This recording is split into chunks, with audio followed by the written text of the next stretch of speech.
ucapan syukur pada RF Sabat malam hari ini kami memuji dan meninggikan nama-Mu atas segala pemeliharaan Tuhan di dalam kehidupan kami dari hari lepas hari, sehingga pada saat ini kami dapat memuji dan meninggikan nama-Mu.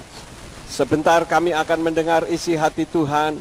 Mari Roh Kudus urapi hamba-Mu dan urapi juga setiap kami yang mendengar firman-Mu dengan urapan yang sama, agar firman yang ditaburkan dapat kami pahami dan kami mengerti sebagaimana Engkau memberikan pengertian dan pemahaman kepada hamba-Mu. Dan jika ada kuasa penguasa roh jahat di udara yang akan merebut kebenaran firman, kami tolak dan kami patahkan di dalam nama Yeshua. Pergi ke keluar, tinggalkan tempat ini, tinggalkan setiap hati dan pikiran kami, karena hati dan pikiran kami hanya kami tujukan bagi kebenaran firman saja. Berikan kemampuan kepada kami bukan hanya untuk mendengar firman-Mu saja, melainkan juga melakukannya di dalam hidup kami. Terima kasih Bapa, kami siap menerima firman-Mu demi nama Adonai Yeshua HaMashiach. Haleluya, semua yang percaya katakan amin. Shalom Aleichem. Puji Bapak Yahweh, Bapak Ibu Saudara sekalian, sesuai dengan flyer yang sudah dibagikan, maka di dalam ibadah RF Sabat malam hari ini, saya beri judul terang yang membutakan. Kalau kita memikirkan tentang kalimat ini, terang yang membutakan, tentu yang konotasi kita adalah terangnya matahari. Sinar matahari itu bisa membuat mata buta apabila terus-menerus memandanginya. Kemudian sinar laser itu juga bisa membuat mata menjadi buta. Kemudian radiasi komputer, terangnya cahaya las dan sebagainya itu bisa membutakan. Tetapi ada terang yang lain yang membutakan yang pada saat ini saya ingin sampaikan, yang tertulis di dalam Kisah Rasul pasal yang ke-9 ayat 1 sampai ayat yang ke-9. Kisah Para Rasul pasal 9 ayat 1 sampai 9, saya akan baca demikian bunyinya. Dan Saulus bahkan sambil terus menebar ancaman dan pembunuhan terhadap murid-murid Tuhan, seraya menghadap kepada imam besar, ia meminta darinya surat-surat ke Damaskus, ke sinagoga-sinagoga, supaya jika dia menemukan beberapa orang yang berada pada jalan itu, baik pria maupun wanita, dia dapat menyeretnya ke Yerusalem dengan terbelenggu. Dan terjadilah ketika melanjutkan perjalanannya mendekati Damaskus, dan tiba-tiba memancarlah ke sekelilingnya suatu cahaya dari langit.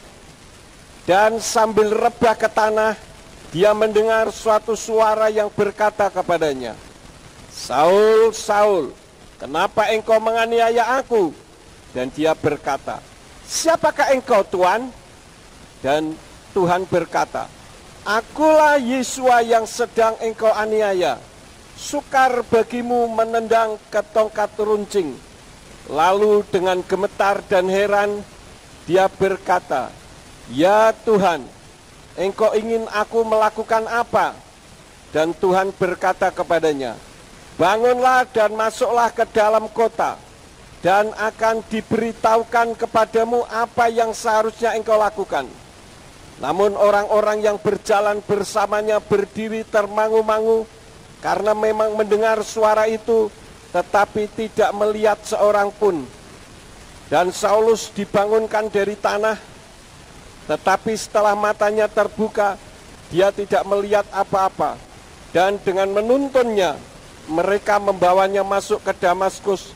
Dan 3 hari dia jalani dengan tidak melihat, dan dia tidak makan ataupun minum. Amin. Nah, Bapak Ibu Saudara sekalian, inilah terang yang dilihat oleh Saul atau Rabi Saul, yang kalau saya renungkan, cahaya terangnya itu melebihi cahaya terangnya matahari maupun cahaya las sekalipun. Kenapa? Karena orang ketika melihat matahari tidak langsung buta, memerlukan waktu. Tetapi ketika Saulus melihat cahaya yang datang dari langit, langsung matanya buta.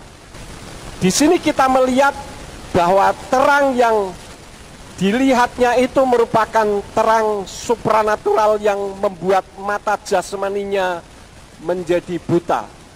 Perlu kita ketahui bersama-sama bahwa manusia hidup itu ada di dua alam, saudara-saudara. Alam jasmani dan alam rohani. Di sini kita melihat bahwa mata jasmani dari Rabi Saul ketika dia melihat cahaya terang yang ada di langit itu membuat dia buta. Dan ini merupakan kisah yang luar biasa, merupakan panggilan Elohim terhadap Rabi Saul, di mana cahaya itu membutakan mata secara jasmani, tetapi mencelekkan mata rohaninya yang membawanya menjadi rasul besar. Sebagaimana kita ketahui bahwa dalam perjalanan menuju ke Damaskus itu Rabi Saul penuh dengan kebencian terhadap murid-murid Yesua. Artinya mata rohaninya masih buta. Tetapi ketika dia melihat cahaya yang ada di langit, mata jasmaninya buta, mata rohaninya melihat, sehingga dia bisa berjumpa dengan pribadi Yeshua HaMashiach. Nah, inilah yang dimaksud dengan cahaya yang membutakan mata jasmaninya Rabi Saul, tetapi justru mencelekkan mata rohaninya. Ini luar biasa sekali, saudara-saudara. Itu adalah panggilan Tuhan.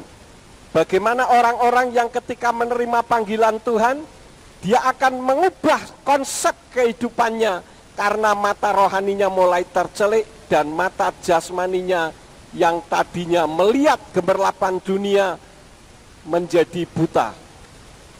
Nah, panggilan setan juga membutakan, tetapi justru membutakan mata rohani dan mencelekkan mata jadi mata duniawi. Mata jasmaninya yang dicelekkan, tetapi menjadi mata duniawi yang bisa mempengaruhi seluruh eksistensi tubuhnya. Contohnya di dalam kitab Matius pasal yang keempat, Matius atau Matius pasal 4 ayat 8 sampai 9. Di dalam kitab suci Indonesian Literal Translation berbunyi, sekali lagi si Satan membawa dia ke sebuah gunung yang sangat tinggi dan menunjukkan kepadanya semua kerajaan dunia dan kemuliaannya. Dan dia berkata kepadanya, aku akan memberikan semuanya ini kepadamu jika engkau bersembah sujud kepadaku. Nah, ayat ini mengungkapkan bagaimana silaunya gemerlap dunia seringkali membuat mata rohani seseorang jadi buta, sementara mata duniawinya tercelik karena mampu mempengaruhi seluruh eksistensi tubuh. Jadi silaunya gemerlapan dunia membuat orang lupa terhadap Elohim. Jadi ini terbalik, saudara-saudara ya. Kalau terang yang Yeshua HaMashiach berikan kepada Rabi Saul, mata jasmaninya buta, mata rohaninya tercelik. Tetapi kalau setan membuat mata jasmaninya menjadi mata duniawi yang tercelik, tetapi mata rohaninya jadi buta, sehingga orang jadi tidak peduli terhadap kebenaran-kebenaran tentang keilahian atau tentang ketuhanan. Nah, apa gemerlapnya dunia? Ada beberapa hal. Yang pertama adalah tahta. Tahta membuat orang menjadi lupa bahwa di balik kehidupan ini ada kehidupan kekal yang harus dipertanggungjawabkan. Banyak orang berusaha untuk meraih tahta dengan cara yang jahat, menghancurkan orang lain. Yang penting saya bisa naik tahta. Ini berbicara soal pangkat juga demikian. Ketika orang ingin mendapatkan pangkat tertentu, tidak jarang juga dengan cara yang jahat, atau untuk mendapatkan kuasa atau otoritas. Karena secara otomatis ketika seseorang meraih tahta, maka dia akan mendapatkan pangkat, kuasa, dan otoritas. Dan ini seringkali mencelekkan mata jasmani, mata duniawi, dan membutakan mata rohaninya. Itu yang pertama. Yang kedua adalah harta atau tentang keuangan. Ketika seseorang belum memiliki uang banyak, orang akan berpikir uang tidak ada maknanya, atau tidak terlalu tergiur dengan uang. Berapa banyak kita melihat ada pejabat-pejabat rendahan yang mengatakan bahwa kalau saya jadi presiden, kalau saya jadi orang DPRD, kalau saya jadi DPR, anggota dewan, maka saya akan babat masalah korupsi. Tetapi ketika dia menjabat, kenyataannya lain, saudara-saudara. Kenapa? Karena mata jasmaninya melihat gemerlapan dunia, yaitu masalah harta atau keuangan, sehingga mata rohaninya jadi buta. Karena ini terbalik. Kemudian gemerlapnya dunia yang selanjutnya apa? Kemewahan hidup. Orang yang hidup pada zona nyaman. Tadi ya, Om Pen cerita kepada saya, ketika beliau diminta untuk pelayanan di salah satu kota di Jawa Barat, beliau sudah datang sampai ke kotanya dan ketemu dengan orang-orang yang siap untuk menghandle dia di dalam gedung gereja tersebut. Langsung dia diberitahu, nanti Om Pen jangan ngomong soal Yahweh ya. Wah, dia sudah tidak sejahtera saja, saudara-saudaraku. Lalu dia katakan, kamu kan sudah kenal siapa Yahweh itu. Kenapa kamu justru melarang saya untuk jangan mengatakan Yahweh? Ya karena dulu waktu Pak Yakub datang ke sini terlalu frontal, sehingga jemaat jadi banyak masalah katanya. Kemudian saya katakan, enggak Pen, waktu saya datang ke sana, saya tidak frontal. Memang saya banyak mengungkapkan tentang masalah nama Yahweh, tetapi saya tidak menyampaikan dengan cara yang frontal. Lah iya, kenapa orang bisa seperti itu? Karena sudah merasa hidup pada zona nyaman. Pelayanan sudah berubah menjadi pekerjaan, sehingga kebenaran pun bisa dikalahkan demi untuk sebuah zona nyaman. Sekarang kita melihat satu realitas, apakah semuanya itu bisa masuk di dalam pikiran nalar sehat? Nama Yahweh yang terdiri dari 6.800 kali lebih, belum yang di perjanjian baru, kok bisa hilang sama sekali? Sedangkan nama Allah yang satu pun tidak ada ayatnya, dipertahankan mati-matian. Kemarin ketika terakhir saya memberikan sanggahan dikatakan, kami tidak anti dengan nama Yahweh. Lah kalau tidak anti dengan nama Yahweh, kenapa melarang orang menyebut nama Yahweh? Ini kan tidak sesuai dengan apa yang diungkapkannya. Jadi Bapak Ibu Saudara sekalian, kemewahan hidup atau hidup di zona nyaman itu membuat mata rohani seseorang buta, dan mata jasmani, mata duniawinya terbelalak melihat kehidupan zona nyamannya. Kemudian yang keempat, apa gemerlapnya dunia adalah kesombongan diri yang diakibatkan oleh kesuksesan hidup secara jasmani atau secara kepangkatan atau kuasa atau otoritas, sehingga jadi sombong seperti Hillel bin Sakar. Ketika dia mendapatkan jabatan sebagai malaikat pemuji dan penyembah Bapa Yahweh, dia jadi sombong dan akan menyamai yang maha tinggi. Jadi inilah Bapak Ibu Saudara sekalian, ketika kisah panggilan Elohim terhadap Rabi Saul harus kita sikapi dengan hati-hati.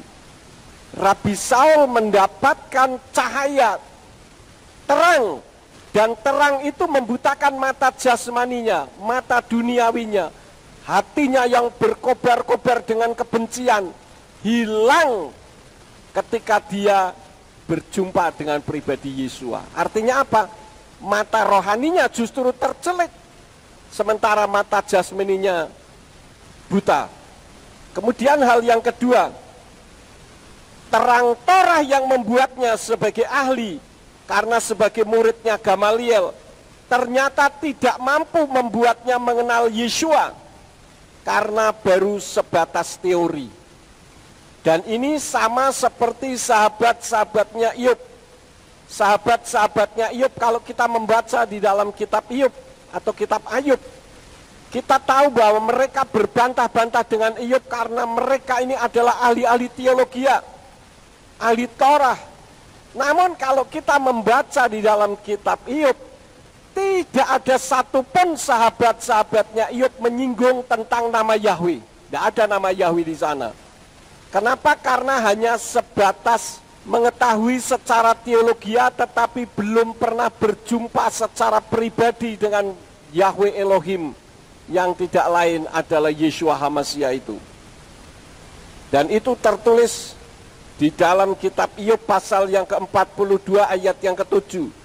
Dari Indonesian Literal Translation berbunyi, dan terjadilah setelah Yahweh berfirman kepada Iyyub, maka berfirmanlah Yahweh kepada Elifas orang Teman, murkaku menyala-nyala terhadapmu dan terhadap kedua orang temanmu, sebab kamu tidak mengatakan apa yang benar mengenai aku. Saya garis bawahi kata-kata, kamu tidak mengatakan apa yang benar mengenai aku, seperti yang telah dilakukan oleh hambaku Iyyub. Jadi sahabat-sahabatnya Iyyub ini orang ahli teologi, tetapi tidak kenal Tuhan. Makanya tidak menyebut nama Yahweh walaupun satu kali sekalipun.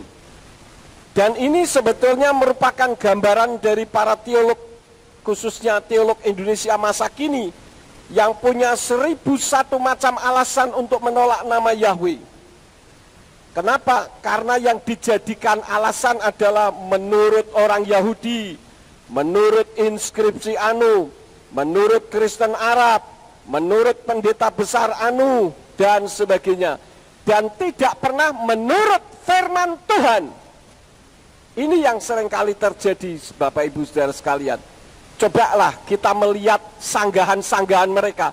Semuanya adalah eksegese, dari luar dibawa masuk ke dalam kitab suci kita. Tidak pernah eksegesis, membawa keluar apa yang ada di dalam kitab suci yang dimunculkan. Kita bisa buktikan itu. Coba argumentasi-argumentasi semua mereka berasal dari luar, dimasuk-masukkan, yang intinya cuma satu, nama Yahweh jangan disebut karena terlalu kudus. Kalau nama Yahweh terlalu kudus memang benar, tetapi bukan berarti tidak boleh disebut sama sekali. Kalau tidak boleh disebut, yang dilarang adalah tidak boleh disebut dengan sembarangan, tidak boleh disebut dengan kesia-siaan. Misalkan untuk bersumpah, untuk berjanji, untuk bercanda, itu yang dilarang. Tetapi kalau disebut untuk dipuji, diagungkan tinggi, itu Yahweh suka. Jangan kemudian berargumentasi seolah-olah jadi Tuhan. Tuhan kan tahu isi hati saya. Oke, Tuhan tahu isi hatimu. Sekarang isi hatimu apa? Selalu yang dikatakan, walaupun ucapanku Allah, tetapi hatiku Yahweh. Lah kalau hatinya Yahweh, kenapa ucapannya Allah? Padahal kitab suci katakan kalau ya katakan ya, tidak katakan tidak. Selebihnya berasal dari si jahat. Nah ini Bapak Ibu Saudara sekalian. Jadi kita bisa melihat bagaimana argumentasi-argumentasi orang yang menolak nama Yahweh selalu berasal dari luar dan tidak pernah menurut firman Tuhan. Yang terakhir saya sanggahkan, katakan kami ini tidak anti dengan istilah-istilah Elohim, Adonai, Yahweh, Theos, Kurios, Theos, Kurios, Adonai dan sebagainya itu kan sebutan. Sedangkan Yahweh itu nama diri. Jadi jangan dikacaukan antara nama diri dengan sebutan. Itu hal yang pertama. Yang kedua, ahli-ahli Torah zaman Yeshua juga dikecam oleh Yeshua. Dan itu bisa kita lihat pada kitab Matius pasal yang ke-23. Seluruh pasal boleh dibilang membicarakan tentang ulah kehidupan ahli Torah dan orang Farisi. Ahli teologia, tetapi cuma teori saja. Dan itulah yang seringkali terjadi dalam kehidupan para teolog yang mengaku diri sebagai orang pinter dan seringkali mengatai kami yang sudah tidak menyebut nama Allah sebagai kaum kurang cerdas, sebagai orang bodoh dan bodong yang terakhir. Padahal di sana dikatakan di dalam kitab Matius 23 ayat yang ketiga, oleh karena itu segala sesuatu sebanyak yang mereka katakan kepadamu untuk dipatuhi, patuhilah dan lakukanlah. Tetapi mengenai perbuatan mereka jangan kamu lakukan karena mereka mengatakan tetapi tidak melakukan. Jadi apa yang disampaikan itu hanya sebatas teori. Teorinya mengatakan saya tidak anti dengan nama Yahweh. Lah kalau tidak anti jangan menyuruh orang untuk tidak menyebut. Itu baru tidak anti. Kenapa berargumentasi supaya orang jangan menyebut nama Yahweh? Sementara yang punya nama menghendaki namanya disebut dan dipanggil untuk dieluk-elukan. 1 Tawarin 16 ayat 8, Mazmur 105 ayat 1 dan ada banyak lagi ayat yang lain. Artinya tidak sesuai dengan firman. Hanya teorinya bagus.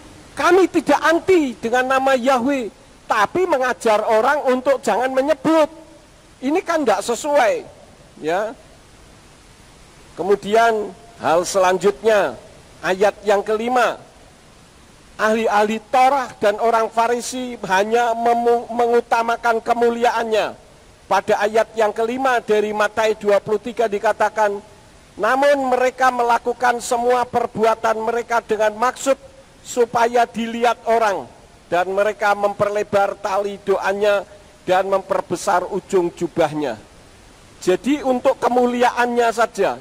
Berapa banyak orang sekarang ini karena terang duniawi atau gemerlapnya dunia dalam kehidupan nyaman, di zona yang nyaman, orang membuat mata rohaninya jadi buta, sehingga jelas-jelas kitab suci mengajarkan untuk memuliakan nama Yahweh tidak dimuliakan. Katakanlah, katanya YHWH tidak bunyi. It's okay, tidak bisa bunyi, saya ikuti. Tapi jangan diganti Allah dong. Kalau diganti Allah artinya bisa dibunyikan dan diterjemahkan. Ini kan tidak masuk akal, Bapak Ibu Saudara sekalian. Katakanlah tidak bunyi, tulis saja di situ. Masalah orang nanti mau menyebut Semar kayak mau menyebut apa kayak terserah orangnya. Tetapi jangan diganti, nama diganti. Sementara nama dirinya sendiri diganti tidak mau. Itu ayat yang kelima.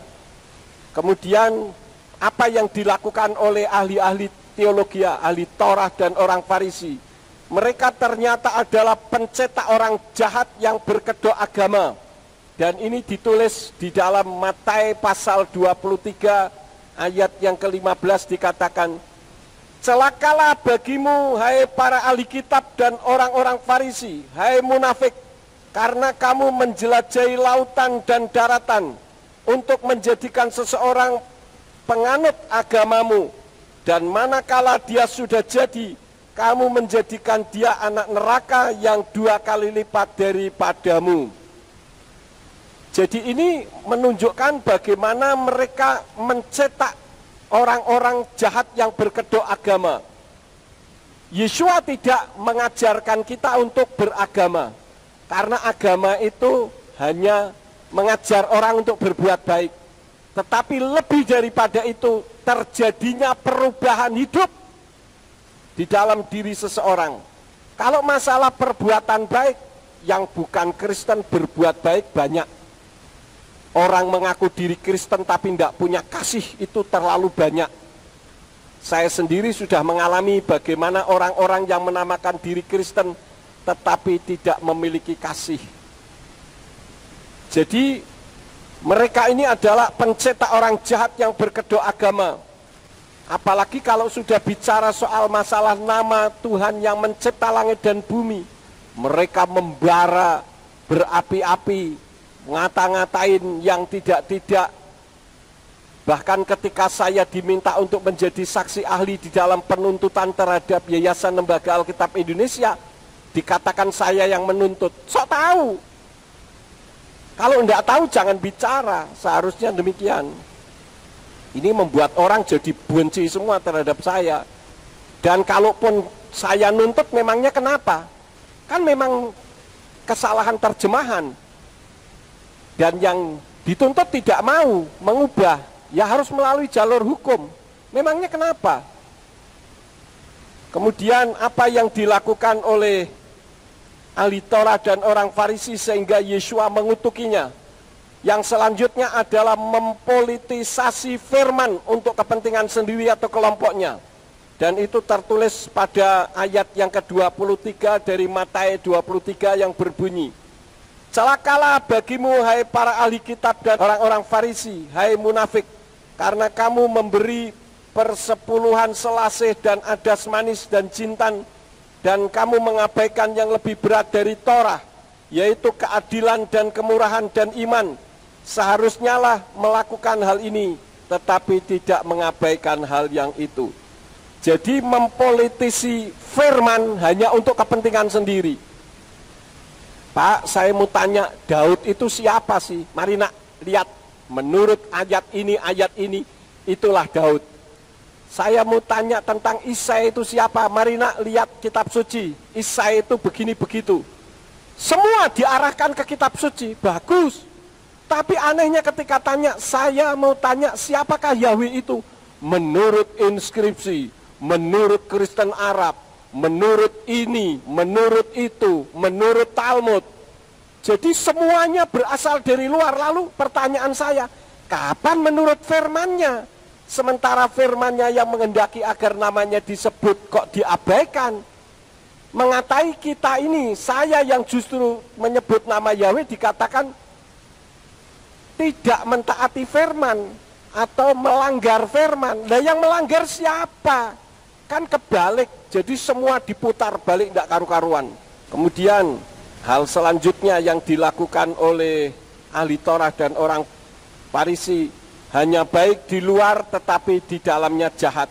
Itu tertulis di dalam ayat yang ke-27 dikatakan, celakalah bagimu hai para ahli kitab dan orang-orang Farisi, hai munafik, karena kamu seperti kuburan yang dilabur putih, yang bagian luarnya sungguh nampak indah, tetapi bagian dalamnya penuh tulang orang mati dan segala kenajisan. Orang selalu mengatakan, saya memaksakan kehendak supaya orang harus menyebut Yahweh. Loh, kalau dikatakan memaksakan kehendak, yang memaksakan kehendak itu firman. Saya hanya melakukan firman. Justru mereka yang melakukan kehendak untuk semua orang menyebut nama Allah, menghilangkan nama Yahweh. Jadi selalu diputar balik semua. Ini kan sesuatu yang aneh. Oleh karena itulah kalau kita membaca satu pasal, kita melihat bagaimana kehidupan ahli kitab dan orang Farisi. Nah, karena itulah maka kehidupan kita harus lebih benar dari ahli Torah. Dan itu tertulis dalam kitab Matius pasal 5 ayat yang ke-20 yang berbunyi, sebab aku berkata kepadamu bahwa jika kebenaranmu tidak melimpah lebih banyak daripada para ahli kitab dan orang-orang Farisi, kamu sekali-kali tidak dapat masuk ke dalam kerajaan sorga. Saya bersyukur dengan ayat ini karena yang dikatakan sebab aku berkata kepadamu bahwa jika kebenaranmu, bukan jika keahlianmu, jika kepintaranmu. Wah, kalau keahlianmu atau kepintaranmu tidak melimpah melebihi para ahli kitab, semua kita mati masuk neraka. Yang Tuhan pikirkan itu bukan soal keahliannya, bukan soal kepintarannya, tetapi ketulusan hatinya untuk tunduk dan taat kepada firman.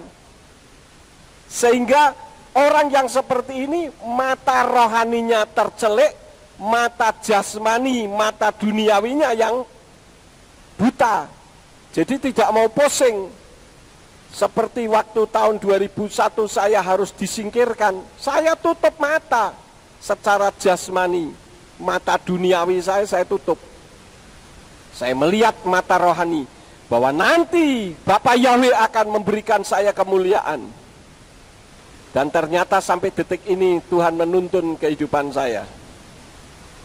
Kemudian hal selanjutnya yang ketiga, tentang masalah terang yang membutakan ini. Siapakah terang itu? Yeshua itulah terang hidup. Bapak Ibu saudara sekalian, di dalam kitab Injil Yohanan atau Yohanes 1 ayat yang keempat dikatakan, dalam dia ada hidup dan hidup itu adalah terang manusia. Artinya ketika seseorang menerima Yeshua HaMasiah sebagai Tuhan dan Juru Selamat, maka terang ada di dalam kehidupannya, sehingga hidup orang itu bisa menjadi terang bagi sesamanya karena menerima terang dari Yeshua yang adalah terang hidup. Kemudian di dalam Yohanan atau Yohanes 8 ayat yang ke-12, di sana berbunyi, selanjutnya Yeshua berbicara lagi kepada mereka dengan mengatakan, Aku adalah terang dunia.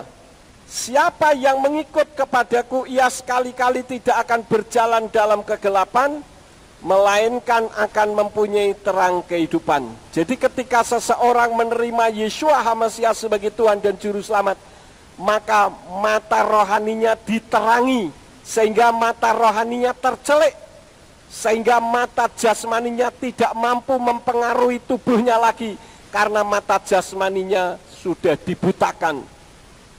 Karena apa? Mata rohaninya yang memancar kehidupan di dalam dirinya. Jadi membuat orang hidup dalam terang sejati, yaitu hidup di dalam kebenaran.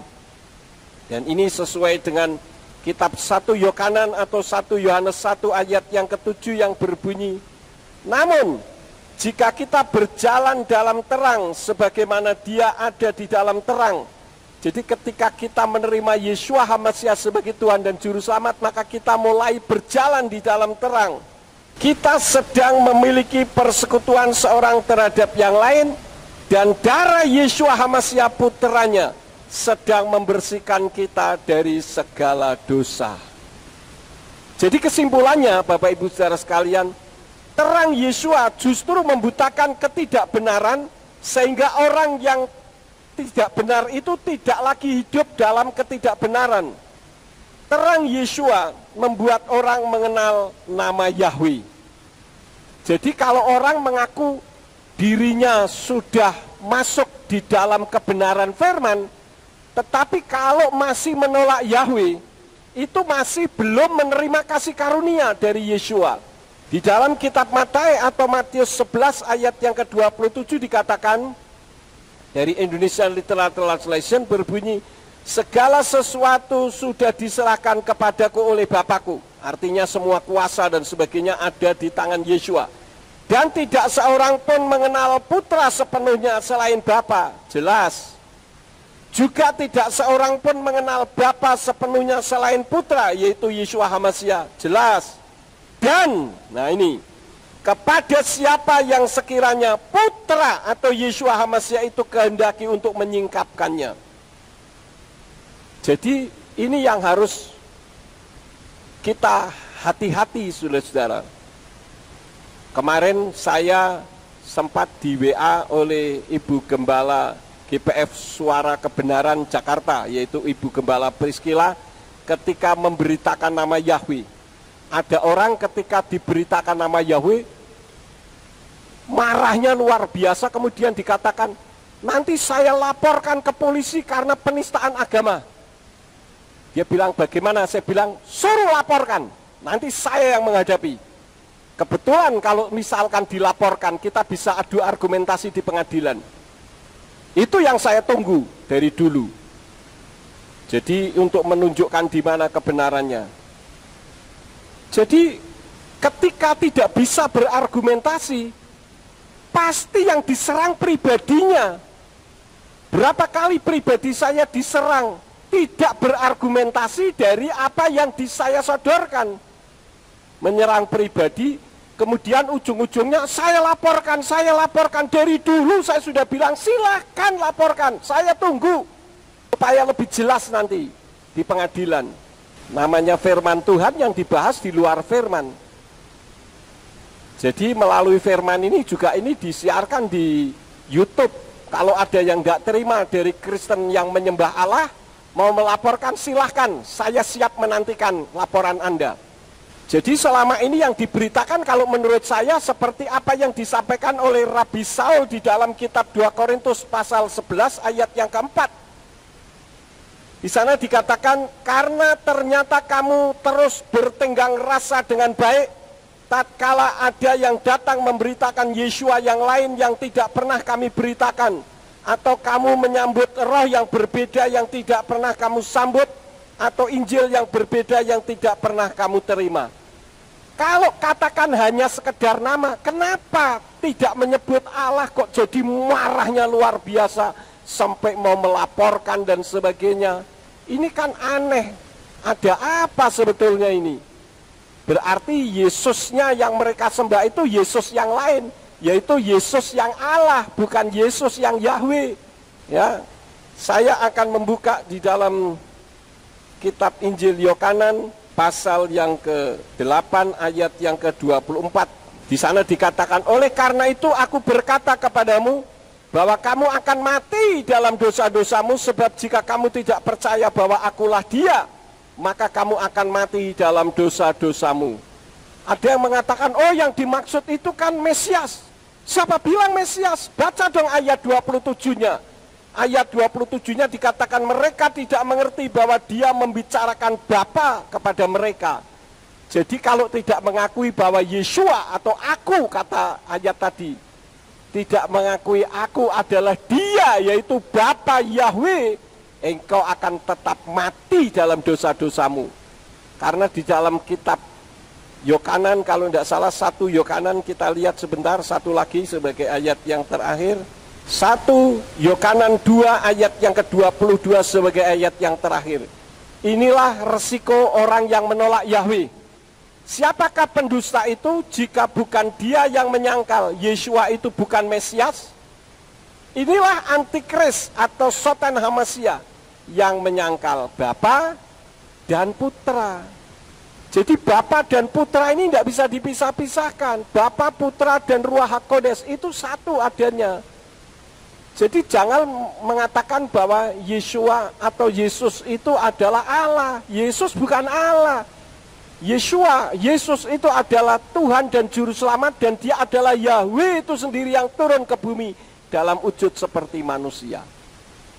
Nah, kiranya firman yang saya sampaikan pada malam hari ini akan membutakan mata jasmani, mata duniawi saudara, tetapi mencelikkan mata rohani saudara, sehingga kita bisa mengenal kebenaran yang sesungguhnya, terang yang sesungguhnya yang mencelikkan mata rohani kita. Amin buat firman Tuhan. Kita akan akhiri, mari kita bangkit berdiri bersama-sama. Kita akan tutup di dalam doa. Kami mengucap syukur untuk firman yang telah Engkau sampaikan melalui hamba-Mu ya Bapa, di mana kami telah melihat terang yang membutakan. Dan yang kami rindukan adalah terang yang membutakan mata jasmani kami, mata duniawi kami, yang senantiasa berusaha untuk melihat gemerlapnya dunia, melihat kehidupan yang ada di zona nyaman, tetapi mata rohani kami justru buta.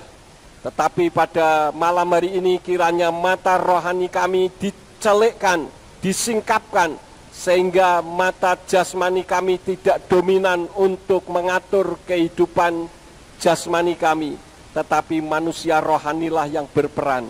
Terima kasih untuk hikmat firman-Mu yang Engkau berikan melalui hamba-Mu, dan biarlah firman ini akan memberkati di dalam setiap kehidupan umat-umat Tuhan dimanapun berada. Terima kasih Bapa. Berkati semua yang sudah ambil bagian di dalam pelayanan RF Sabat pada malam hari ini. Engkau pakai mereka semakin hari semakin heran. Kalau sebentar kami akan berpisah, kirim malaikat untuk menjaga melindungi kami, tibakan di rumah masing-masing dengan selamat. Dan apabila malam nanti kami beristirahat, izinkan malaikatmu itu tetap menjagai dan melindungi kami di sepanjang kami beristirahat malam, supaya kami besok bangun dengan tubuh yang sehat tanpa gangguan sakit penyakit maupun orang jahat serta kuasa setan. Sehingga besok kami bangun dengan tubuh yang sehat. Dan ketika kami bangun dengan tubuh yang sehat dan kami melakukan aktivitas dalam kehidupan kami, apa saja yang diusahakan dan dikerjakan yang tidak bertentangan dengan firman-Mu kiranya dibuat nyala oleh Engkau berhasil. Supaya dengan keberhasilan itu dapat kami kembalikan lagi guna hormat dan kemuliaan bagi nama-Mu. Terima kasih Bapa, sekarang berkatilah kami karena kami siap menerima berkat daripada-Mu. Mari kita angkat kedua belah tangan kita untuk menerima berkat Yahweh. Yefarka Yahweh wa Yesus mereka. Yahweh memberkati engkau dan memelihara engkau. Yaer Yahweh pana oleh kawikuneka. Yahweh menyinari engkau dengan wajahnya dan memberi engkau anugerah. Yisa Yahweh pana oleh kawi Yashem leka shalom. Yahweh menghadapkan wajahnya kepadamu dan memberi engkau damai sejahtera. Diberkatilah engkau di kota dan diberkatilah engkau di ladang. Diberkatilah buah kandunganmu, hasil bumimu dan hasil ternakmu, yakni anak lembu sapimu dan kandungan kambing dombamu. Diberkatilah bakulmu dan tempat adonanmu. Diberkatilah engkau pada waktu masuk dan diberkatilah engkau pada waktu keluar. Sekarang pulanglah dan terimalah berkat. Kasih Bapa Yahweh Sang Pencipta, kasih karunia Adonai Yeshua HaMasiah Sang Pembeli jiwa, dan Ruach HaKodes menyertai saudara sekalian sampai Maranatha. Adonai Yeshua HaMasiah datang kembali untuk yang kedua kali dan mengangkat kita semua. Haleluya, semua yang percaya katakan amin. Sahabat Shalom, Bapak Yahweh memberkati.